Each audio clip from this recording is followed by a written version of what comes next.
Hey, welcome everybody. Kyle Pertuis with MindFit Coaching, and we are so excited to be launching this Inspired Action series. We've got some incredible guests for you today. I truly believe that God wants regular people to be doing amazing things, and so I started thinking about how can we get leadership perspectives to more people in a way that people that we wouldn't come across every day are doing, and just know that there's so much great stuff happening out there. So I've asked these three gentlemen to join us today. We'll go through, have their responses. I've got a question that's been looming over them, and that question today is really about how do we innovate as leaders without the fear of failure, right? So I think that's a big question. And so I'm going to start just right away with BRYAN Keepers, who is the founder and CEO of Channel Growth Strategies. And he's launched this company recently after a long career in sales. And so, BRYAN, thanks for being here. Answer that Thanks for question having me. for us. We're intrigued. How do you innovate? How do you innovate as a leader without the fear of failure? Thanks for having me, Kyle. I'd say ultimately there are a few bullets that I came up with where I boiled it up to, what matters. And as somebody who has been a manager and a player and all the things that I've done in my career, uh, the leadership style for the person I think is really important. And so looking at I consider myself a servant leader. So servant and then collaborative, there's a combination of both. And for me, what that means is is being a player coach in a sense. So as you bring people on and you can show them how you do things, you can show them how their teammates do things, and you give them that more collaborative effort to where everybody understands uh, what the expectation is, and then so that's I think primarily because we're building a relationship with our employees and with the people that are on our team. And so to me, that's a two-way street. So in terms of you building that trust that's there and building that loyalty. And so that's probably the biggest thing that I like to do. Yeah, no question. Collaboration and the relationship building, I think it sets the tone, right? It's not like you come in and say, we've got to innovate, we've got to be more creative, right? Or else that's probably not going to get you where you want to be. Thanks, No, BRYAN. you're welcome. Let's jump over to Keith Armstrong down in the Houston, Texas area. He's the CEO of Endzone. They're a seasoned Amazon seller, and he's an e-commerce coach, and just brings some great stuff to the way he leads. So, Keith, take it away. Answer that question for us, man. What's your perspective on how you innovate as a leader without the fear of failure? Yeah, Kyle, thanks for the opportunity to come on today. I think I firmly believe that innovation thrives when failure isn't feared, but instead anticipated. So you think about it, setbacks are a natural, expected part of innovation. And for me, it's all about balance. We need to have the clear vision of where we want to go with the desired outcome and execute with control. And we don't want to be stuck on that spectrum, at one end of just doing nothing or on the other extreme, acting recklessly with no direction. Neither extreme is going to work for the organization or the individuals within the organization. So it's all about striking the right balance. And I think it takes a two-tier approach to this thing. There's first at the organizational level, when you have a company that openly values every experiment, whether it succeeds or not, that's going to build the culture where calculated risks become the norm. And this means putting in processes that treat every misstep as an opportunity to learn rather than a reason to reprimand. And more importantly, when you're openly discussing and sharing these lessons, it reinforces a culture of continuous improvement and collective growth.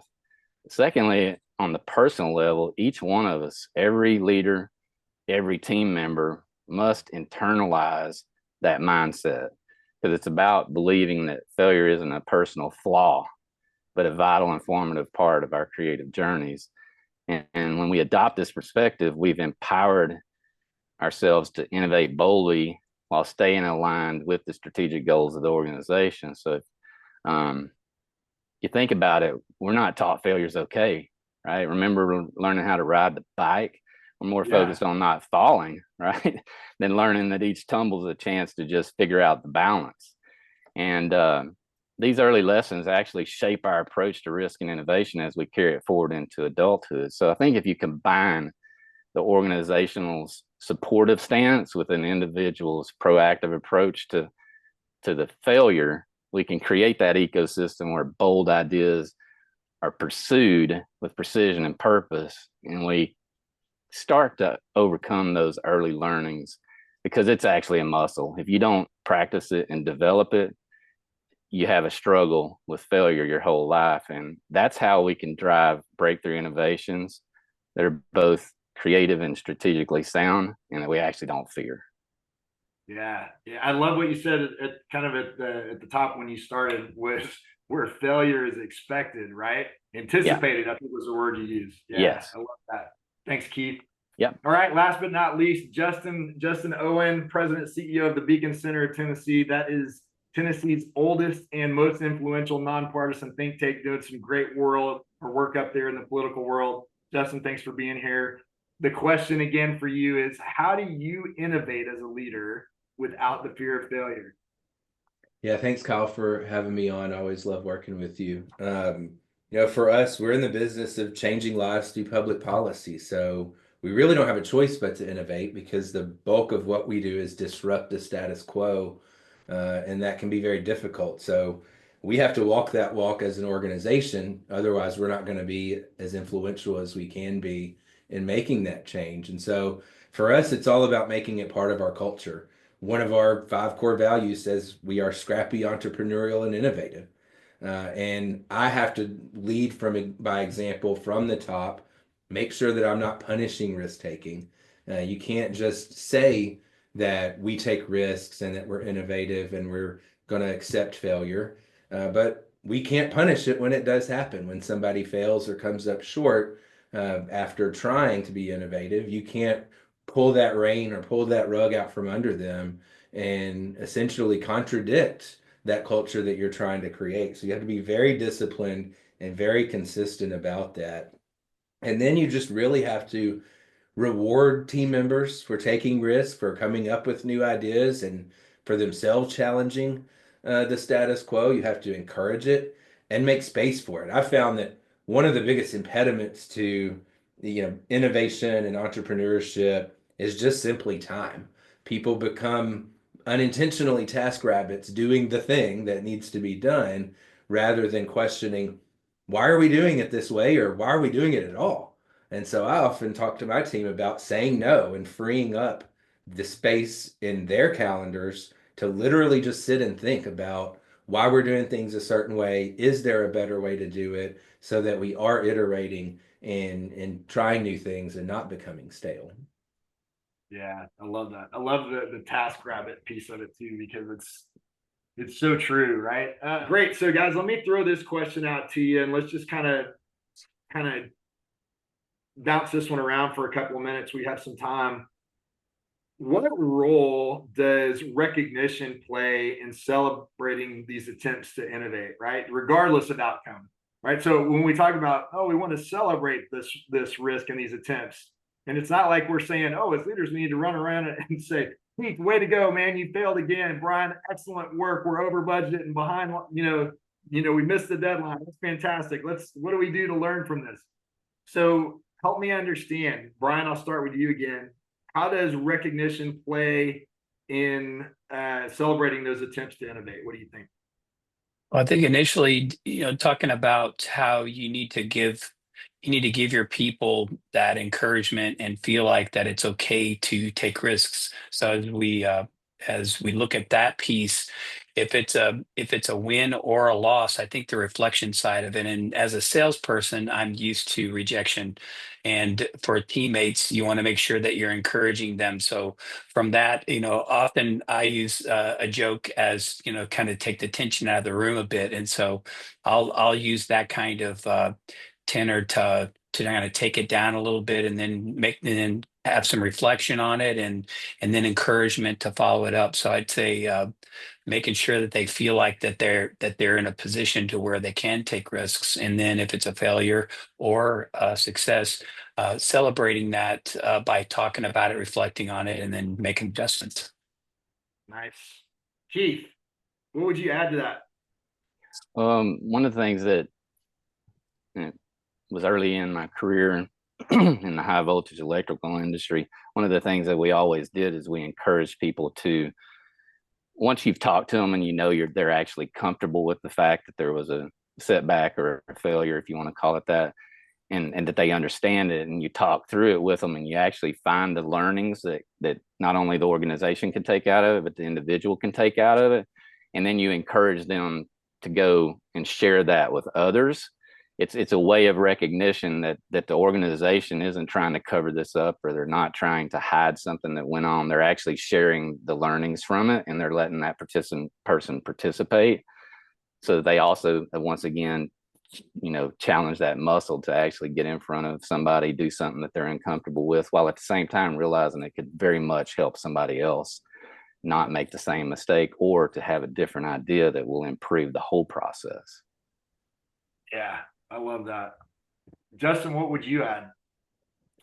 Yeah, I think that the key is really to just make sure people learn from their mistakes, and don't punish them or berate them for it, and for making a mistake and then dwell on it. One of the things that I really try to do is, well, identify the problem, what went wrong, what are we going to do to correct it? That's a learning opportunity, and move on. You're never going to hear from me again about it. And I think that gives our team comfort and space to make mistakes and not feel like it's like some long-term stigma that's going to haunt them for the rest of their career. And so you've got to move on and lead by example, and let them move on as well, because dwelling on a mistake is the last thing people need to do. And so if you can learn from it and improve from it and apply a better scenario the next time, then you need to reward that behavior. Yeah.